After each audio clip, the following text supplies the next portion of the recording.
Hi, this is Bruce Kidd with the Kidd Consulting Group. This is our next edition of Insights for Executives video series.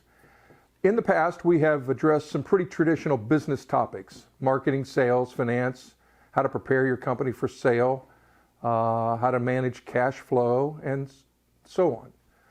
What I'd like to do today is something a little different, but I think it'll be relevant and hopefully be entertaining for you as well. Like my guest, I grew up around basketball from a very early age. Got a chance to play in high school, got a chance to coach a little bit after college, and I've always been intrigued with the comparison between business, successful businesses, and successful basketball programs, high school level, college level, pro level, and the similarities of some of the strategies and things that have to be accomplished to be successful, because it's hard. It's hard to win in business, it's hard to win in basketball. So I'm delighted to have a special guest today who knows a lot more than me about basketball and has started some businesses, if you will. And I'm going to talk a little bit about the comparison between basketball and business.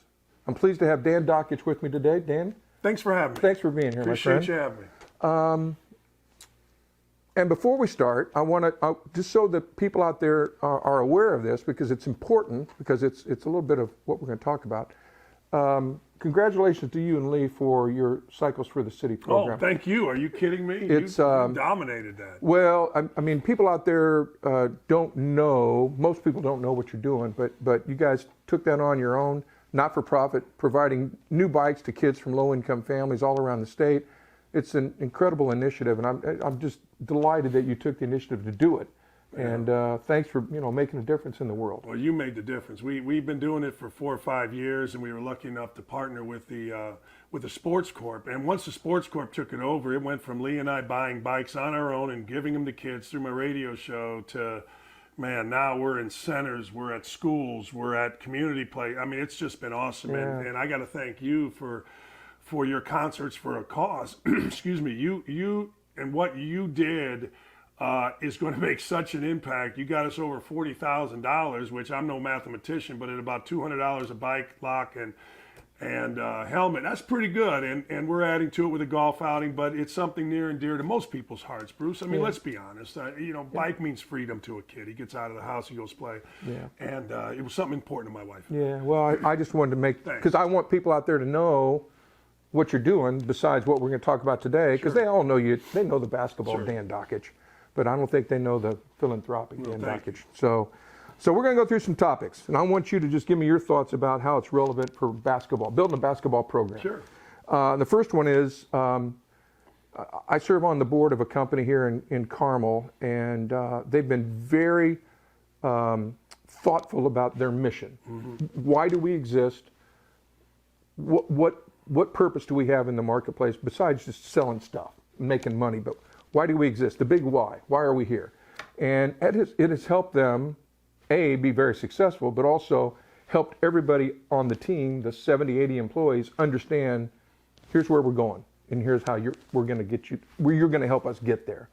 So basketball programs, the big why, you have a choice of what kind of program you want to be. Yeah. How do you see that? Well, relevant? I think it's very relevant, and I've done the same thing. That we did it. We tried doing basketball. I did the same thing when we started our radio show. When I started a radio show on the Fan, there was no show. There was a producer who hadn't really produced. There were salespeople that didn't know. So we had to build a team. And in basketball, one of the things that you have to do is you have to be, I think, very clear about what you're about. What is your identity? And okay, let's take basketball for example.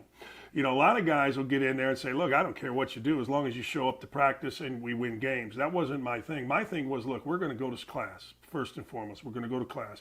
If you get involved in drugs or you get involved in something physical with a woman, you're off the team. Here's what we're going to do in basketball. We're going to play exceptionally hard. There's some non-negotiables about ball handling, those kind of things. And one of the things that I learned, and this probably is not popular, but I know a lot more business leaders, and they all nod their head when I say this. It is so much easier to start out, and I'm going to use the word stern or hard or demanding, whatever word you want to use, and then lighten up, as opposed to start out being everybody's buddy and then kind of toughen up. Yeah. We're involved in a few businesses, and including the new show that I do on Outkick, which is, I've got a team, I've got 5 people, and when I started this, my name is on it, so I felt like everybody had to be at this level, not be rude to people, not be demeaning to people, but establish certain, this is who we are, and these are certain things that are non-negotiable. Yeah. This is what we're going to be about. Yeah. And I don't think there's anything wrong with that, and I think in basketball you have to do that. You have to do that because again, on a basketball team, you're dealing in college with 18 to 23-year-olds. They're away from home. A lot of them have different home life situations. Not everybody's the same. First time some of them had to get an alarm clock. A lot of times parents woke them up. All these things, but you have to have certain non-negotiables, and you have to have a standard, and then you have to support your own standard. And if you don't, you have real problems. Yeah. Yeah. I agree. So the next two kind of go together because in business, whether I'm selling this widget or I'm providing a service, doesn't matter. People drive businesses. You know, the 5 people in your show drive the success of that show with you leading the charge. So people are key, and there are 2 different kinds of people, both in a basketball program and in a business. The people doing the work each day, your employees. So you got to hire the right employees doing the right thing, and your team. Let's call it management. So basketball coaches, if you will. Yeah. I've always believed that you hire for character and work ethic, employee base. I can train you to do a job, but I just want to have people that are willing to work and the right attitude. And then management team, look, I want as many smart people around me as I can get. I don't care if I'm the dumbest guy in the room. If everybody else is successful at what they do, and together we can build a really successful business. Tell me how you think that might compare to basketball. Well, I think it's absolutely huge. Let me take the player part of it first. When I first went to Bowling Green, we had a 5-year stretch where we were the winningest program in Bowling Green history since like the 40s. They had never won a conference title since '83. We won one outright. I got screwed, in my opinion, going to the NCAA tournament a couple times, but I digress. I don't want to get on the soapbox. But here's what I did, and I slipped. I will tell you, I slipped. So when I first got to Bowling Green, to the point we had previously made, I was really tough on everybody. These are the standards. They blah, blah, blah, blah, blah. Players didn't like it. Some players left. But the ones that stayed ended up hating me to the point where they boycotted a practice my first year.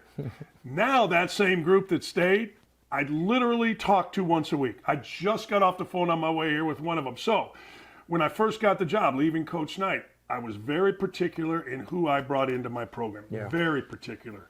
That group, and it's interesting, that group won more than any Bowling Green group had won since Nate Thurman, a legendary player back in the 60s, had won.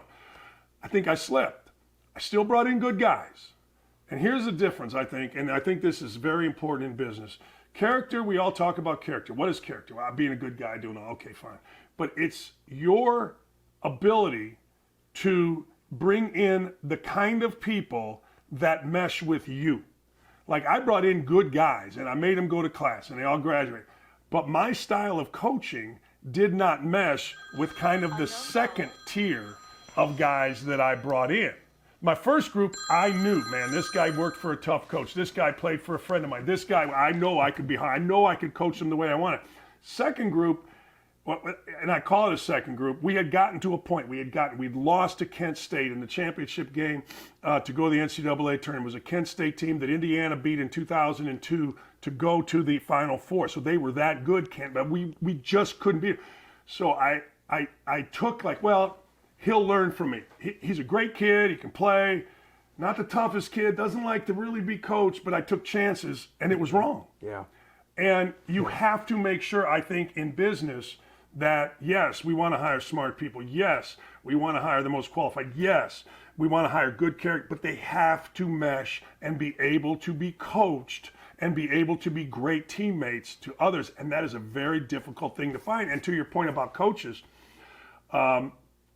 it's interesting. You know, I always had really good people around me. I always had really, really good coaches around me. And then, and here's why. Let me explain.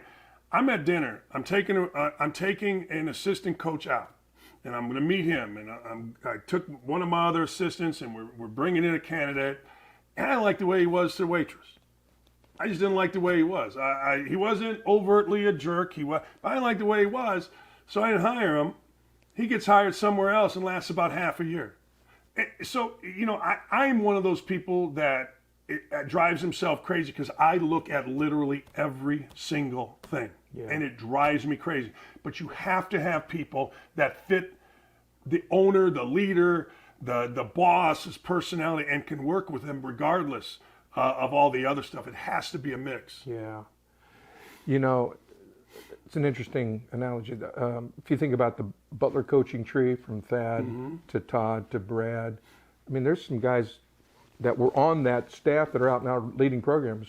Michael Lewis and Micah Shrewsbury, and I'm probably missing somebody. Well, it'll be interesting with that because Butler, great coaching tree, but I will tell you, college basketball right now has changed, and I know Thad's struggling a little bit. I know Chris Holtman's struggling a little bit. Yep. But the base of what you get from being at Butler, and people criticize Bob Knight all they want, and I'm not a fan. I don't have a relationship, but the base you get from being with Bob Knight is phenomenal when you move forward. Sure. It just is. It gives you a foundation, and what you do with that foundation, how you tweak it, and how you match your personality, certainly up to you. Yeah. My point was that at least, to your point, they hired a certain type of person, Right, person of character.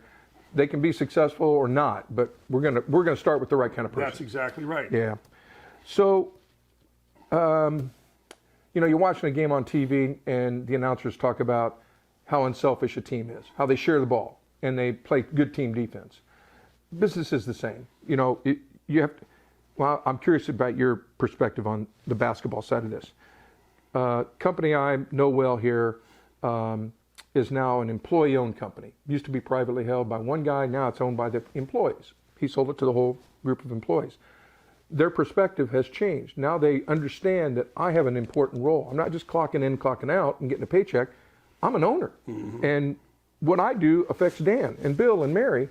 So they have a completely different kind of culture now, which is really cool to watch. And they have respect and trust. Those are the two words I wanted to ask you about. In basketball and sports, you hear about chemistry, the chemistry in the team. But ultimately, in this company, and I believe in business, it comes down to respect and trust. So I know that he's going to watch out for me, I'm going to watch out for her. How does that work in the basketball world? Do you think it's important? Yes, I think it's massively important. Let me go to the first part of what you said about taking ownership. So I just had this conversation with my son. My son's at Illinois State. My son went from being a player to he was the director of ops at Elon College or Elon University. Great job, fantastic, but he didn't recruit the players.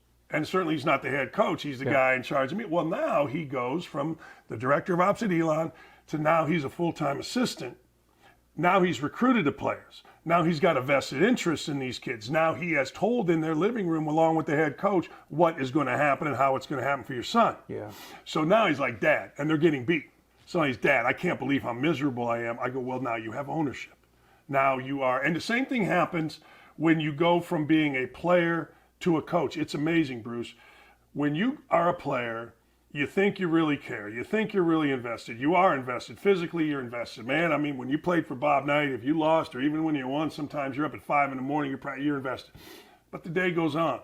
Coaching, I learned, holy cow, what a difference. I think every kid should have to coach for a year before they played. And to your point about business, I think everybody should have to own or learn management because they would understand what drives a guy nuts or what makes them happy. Yeah. To your point about chemistry and trust and respect, the one thing that is really the biggest question for coaches is winning. Does winning come first or does chemistry come first? Yeah. Does winning build chemistry? But to your point, if you have a group of guys that get along, even if some don't or whatever, but that get along basically, that know that everybody has the right intentions. I played with a kid at Indiana that I really disliked, the only one I really disliked. But I made a problem with him on the court because I knew he was going to play the way we wanted. Off the court, I didn't like him. He didn't like me. That was fine. Yeah. But when you are in a team environment, not everybody's going to get along. Right. But you got to know that everybody is there for the team, regardless of what they do over here. Brad Stevens and I had a long talk about this one time, and he said something really interesting. He said to me, I go, Brad, come on, man. 2 times in the NCAA national championship game at Butler. 1 time when you lost a lottery pick and Gordon Hayward. Are you kidding? He goes, you know, one of the things was, and I really believe this. He goes, everybody in Hinkle Fieldhouse and in the athletic department and on campus was pushing in the same direction. We didn't have anywhere for anybody to go to complain. We didn't have anybody anywhere to go to do the wrong thing. Yeah. And it's fascinating to me. He said, I don't care if it was an administrative assistant, I don't care if it was a baseball assistant, I don't care if it was a janitor, I don't care if it was a teacher, a professor that's teaching class in Hinkle Fieldhouse. Everybody in the same direction. And that's trust and that's respect for each other. Yeah, I agree. Yep, I appreciate that. Now let's talk about game time. Sure. Well, leading up to game time. Sure. So, business guy I know here in town always tells his employees, plan your work, work your plan. His way of saying, be prepared for when you're out in the field working with customers or vendors or whomever. So that's item 1, preparing for the game. And then the other piece is game time. It's halftime, you're down 10. I love Mike Tyson's quote, everybody's got to play until they get punched in the face. Yeah. So you're down 10 at halftime, game adjustments. So preparing, our high school coach here in North Central High School always told us in practice, look guys, you play the way you practice. You can't just turn that off. If you practice poorly all week and expect to play well on Friday night, good luck. It's not, I don't know if I believe that. My experience, I got to tell you, my high school coach, we went to the state finals. We literally bought a lawn chair for my high school coach because he didn't coach. And then at the end of the game was, hey, do 3 suicides on your own. And, you know, you tell high school kids we can be running back. My experience has been college basketball. You can't tell, man, you could have the worst practice yesterday. I know what you're saying. And play well. Like I was so uptight, I would want to know how is our team warming up. Yeah. And if I would walk out there and our team wasn't warming up the right, and then you like when I was doing games for ESPN, guys would call me and say, "Hey man, you're doing the Indiana Michigan game. Yeah, who's going to win? You're at practice. You were at shooter." I go, "I got to tell you, you bet on whoever guys want to get." I go, "You bet on whoever you want." I got no idea because I learned over the years that you cannot tell with college kids. Now, I get your point. I understand your point. And let me go to preparation for a second. There's a saying that somebody, I think it was Jim Valvano had, or somebody said, look, people always talk about playing hard or working hard. Well, if you don't work, working hard just gives you a chance. Right. If you don't work hard, you have no chance, right? So I always tell this. People always ask, what's the best thing Bob Knight taught you about basketball? Best thing Bob Knight taught me about basketball was preparation. We played in the state finals. Now, I want you to think about this. We're the northern school, Andrean High School, playing the southern school, New Albany. New Albany's #1 in the country. We're a bunch of little juniors. We've lost 1 game. My coach doesn't even want to exchange tapes. He goes, hey, we got a tape here that we got off TV. If you guys want to watch it, it's in the library. His point was this.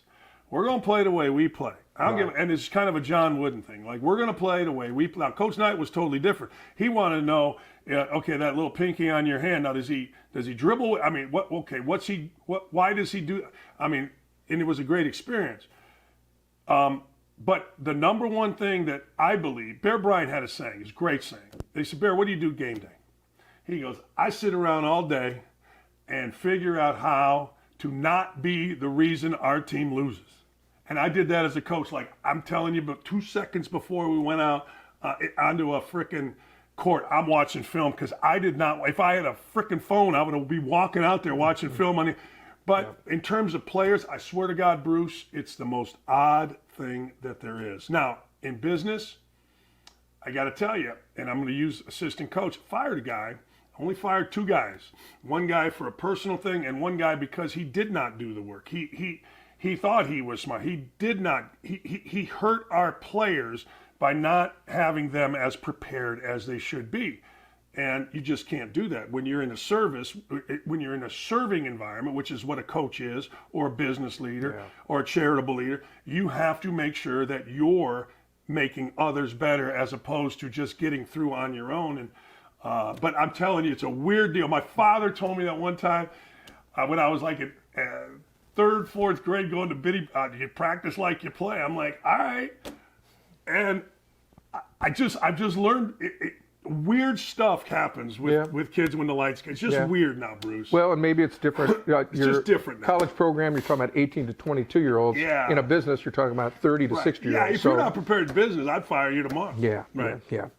So let's go back to the second part. Sure. In game, you're down 10 at halftime. Okay. The coaches I've seen that I appreciate and I think are the most successful are the guys that make adjustments at halftime. Sure. They figured out what you've done to take away their strengths. All right, now try this. Yeah, and I saw where Peyton Manning said in the NFL halftime adjustments are meaningless because the time is so short. It may be Peyton Manning or Eli, but that's not the way it is in basketball. Here's what you have to understand first. You got to understand the why. Why are we playing poorly? Now, you got to understand your team first. Are we no energy? Are we playing? We're down 10, but man, oh man, we've had great shots. Right. I remember one time, Bruce, we were up 21 at halftime against Akron, and I'm a mess at halftime. And I didn't let the players see it. Hey, blah, blah, blah, blah. But my coach was like, "You all right?" I go, look, we hit 3 3-point shots at the shot clock buzzer. We just hit one to end halftime. We threw 2 shots in and ones over our head. I go, we're lucky.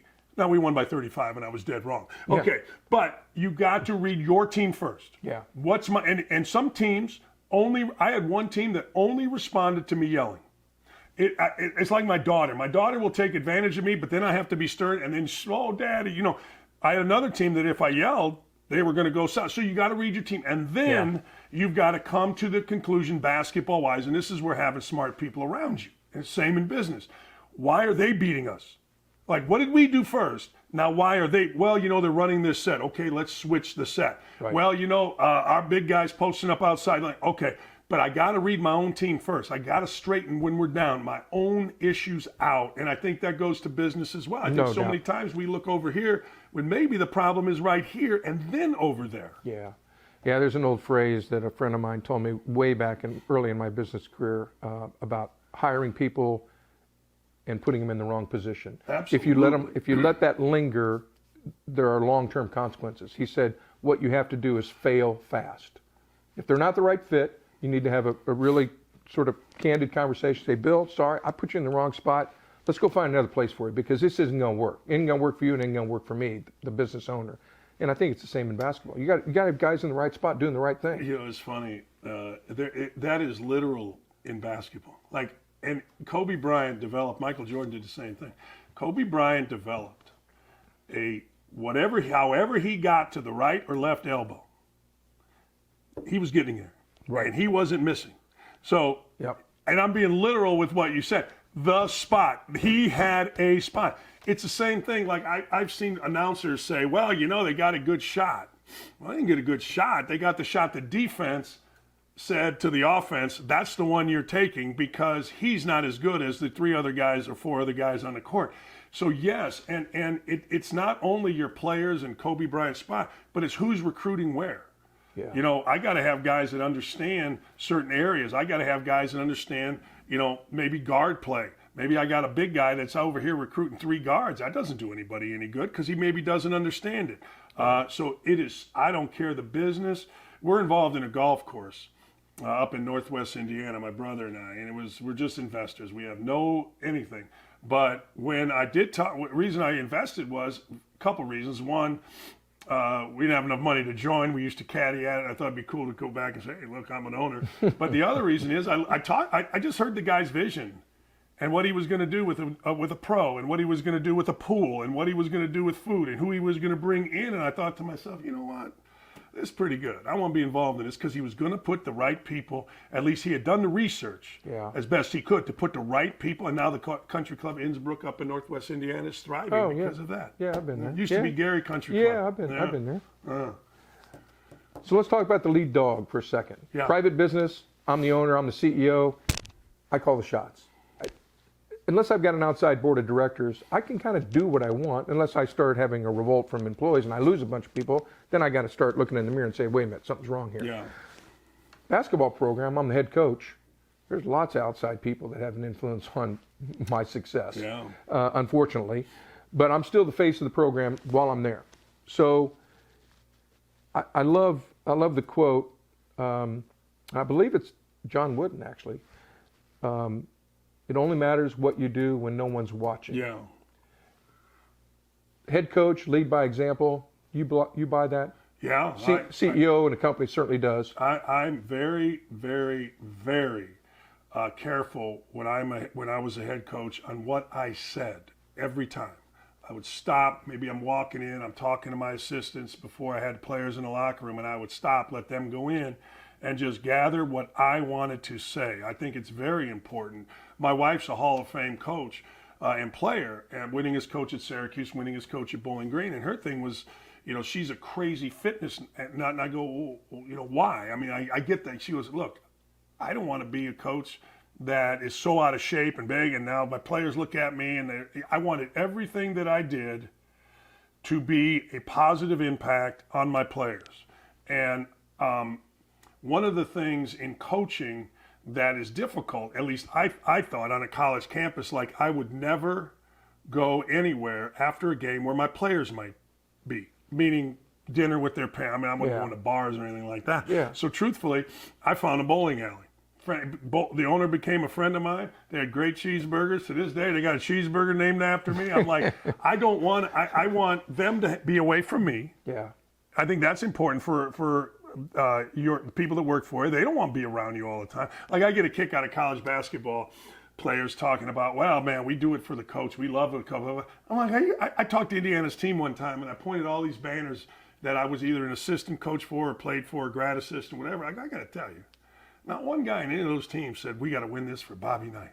Not one guy in any of those teams said, hey, golly gee, I think Coach Knight loves me. I want to go over to his. Coach Knight would invite you over to house, and we would, in an era of no cell phones, we would scatter and make it impossible for him to find us. We didn't want, but now, it's just different now, and now kids want that kind of nurturing, and I'm sure employees do, and you got to give it to them. Yeah. Different. So, a couple last things. I was telling Carl, who's helping us film this today, one of the things that our high school coach talked about, I didn't know where he got it, but he talked about the 4 Ds: desire, dedication, discipline, and drill. Okay, drive. Yeah. Those were what he instilled in us as high school players, that this is how you're going to be successful. You can do these 4 things. I never knew where it came from, so I Googled it today right before you got here. Jesse Owens. That's what he talked about in a book he wrote after the Olympics in Tokyo. How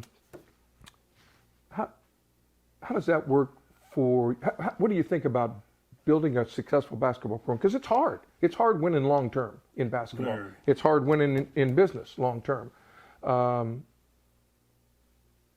How do those 4 Ds come into play, do you think? Desire, dedication, discipline, drill, or drive? All right, I'm going to take desire, dedication, and discipline. Okay, I'm going to take those 3 things. Yeah. And one of the things that you try to do, and I think, you try to do this in any business, is those 3 things come easy to people when they love what they're doing.